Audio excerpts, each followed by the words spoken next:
I'm Dan Baird with California Survival School and survivallife.com. Thanks for coming out today, guys. We have a good class for you.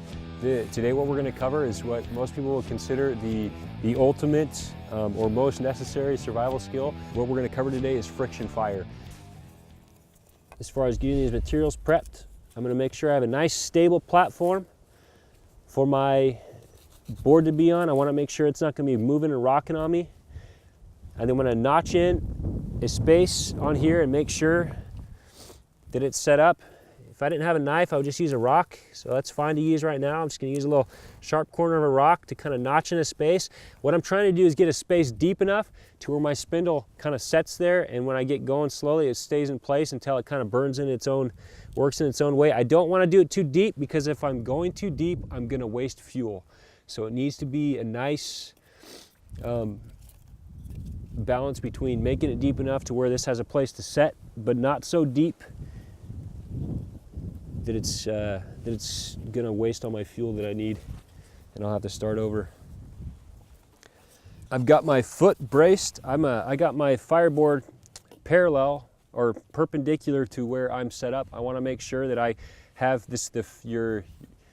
Your body mechanics are huge here to get this fire. There's many ways to do this. There's only one way to do it right, okay? And if you want to get fire, you're going to do it one way. You're going to get braced up on this board so that the board is stable. You're going to make sure that your body is set up in a way to where you can get the mechanics to run right. Generally, that means getting a knee up over the board. You're going to need to make sure the most important thing, the thing that is the difference between you getting fire or not, honestly, the majority of the time it comes down to where your wrist locks. Everybody forgets to do this, and those who learn friction fire, those who are successful, have figured out how to do this. They make sure that this bone in here, this wrist, is locked in against their shin. The better you can do this, the more efficient you're going to be, the less energy you waste, and the more chance of success you'll have. This is really the key. If I'm going to stress one thing that everybody messes up on when they're trying to learn this, and it's not emphasized in survival shows or in other videos that you'll find on the net, most often they skip this. Lock in that wrist against your shin. You'll notice I'm not sitting here on my knee, my shoulder, isn't down here. My arm, I'm having as much arm hugging the outside of my leg, acting as a brace as possible. When my wrist comes off my leg like this, what I get is a bunch of shaking when I'm bowing back and forth. And then when I lock that in, it's stable. So having that outer lock is huge. This is what will get you friction fire. So make sure you're locking things in. So once I have that locked in, once I have all my materials set up, I'm ready to go. I did mention you don't want to use sap on the bottom. You won't get fire. A little bit of tree sap on the top, like a pinhead sized piece, can keep the top of your spindle from burning. You won't have to reshape it. So there's an expert tip, little pro tip. You want to get a little bit of sap or boogers or whatever you have that even some green plant material in there can help slow down. It can help slow down the friction process and keep things from burning. So now I'm set up. You want to make sure, be extremely careful that if you are using a little bit of sap or something on the top, that you're not using so much it's going to fall down to the bottom where your board is, because that's bad news bears. Okay, so I'm braced in here. My wrist is locked in there extremely well. I'm getting my fingers so they're not going to wrap down towards the spindle. You generally want to handhold this piece that's tougher than your other materials. That way it wears down less. And now I've got my leg back so that I can use the full length of my arm without running into anything. I don't want to be doing these short little strokes that waste energy and aren't efficient and won't build up heat fast. I want long strokes. Right now I'm just mating the board, so I'm not even going to try for fire. I'm just trying to get the spindle to stay in one place.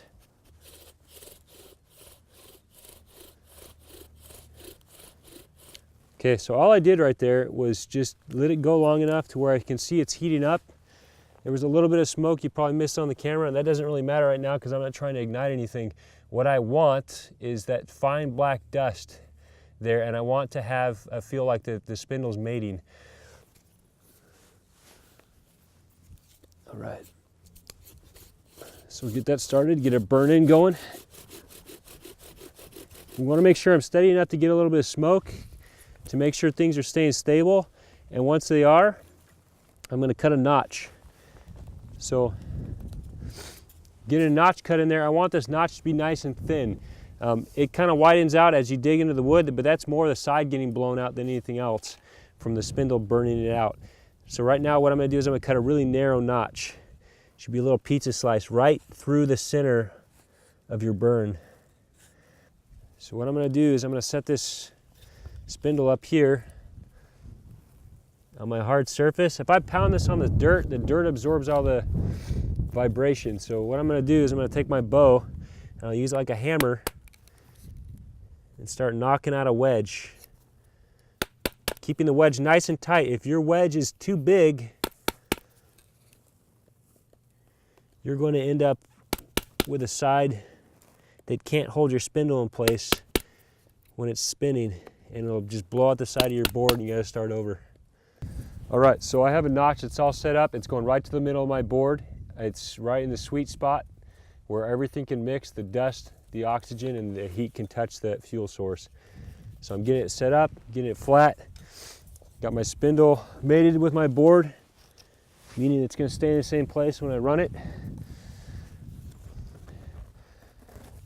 We'll double check to make sure they're still sticking, and then we're going to crank out a fire here. Before you light the match, this is all this is doing. All I'm doing is lighting the primitive match here. Before I do that, I need to have a nice tinder bundle. So I pulled up some grass that's going to be really fine. I've got some finer stuff in the middle there. We're going to use that for making our fire. There's no point in getting this coal, which is basically the equivalent of a cigarette, if I don't have a tinder bundle to blow it into a fireball. Just get that groove set in there deeper.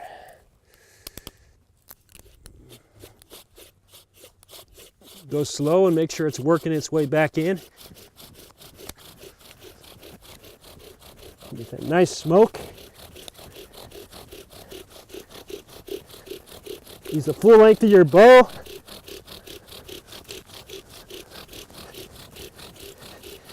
Keep your wrist steady.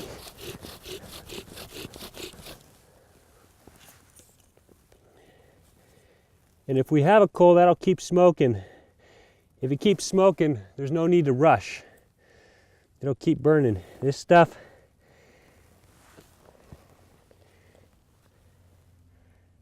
seems to be going. The fibers are a little bit big on this stuff, but I think we have a coal. And if we do, there's no rush. Just like a cigarette, I'll keep going. So now that I have my coal all set, I need to make sure I can transfer it into my bundle. Got a lot of wind here, so I got to be extra careful. A good bundle is made of super fine plant material. This isn't even that fine, but it'll work. You want a good bundle of tight material that we can still oxygenate, but the fibers are close enough together to where it's not going to. Here's some other nice ground up grass. We want the fibers tight enough. Man, it's windy.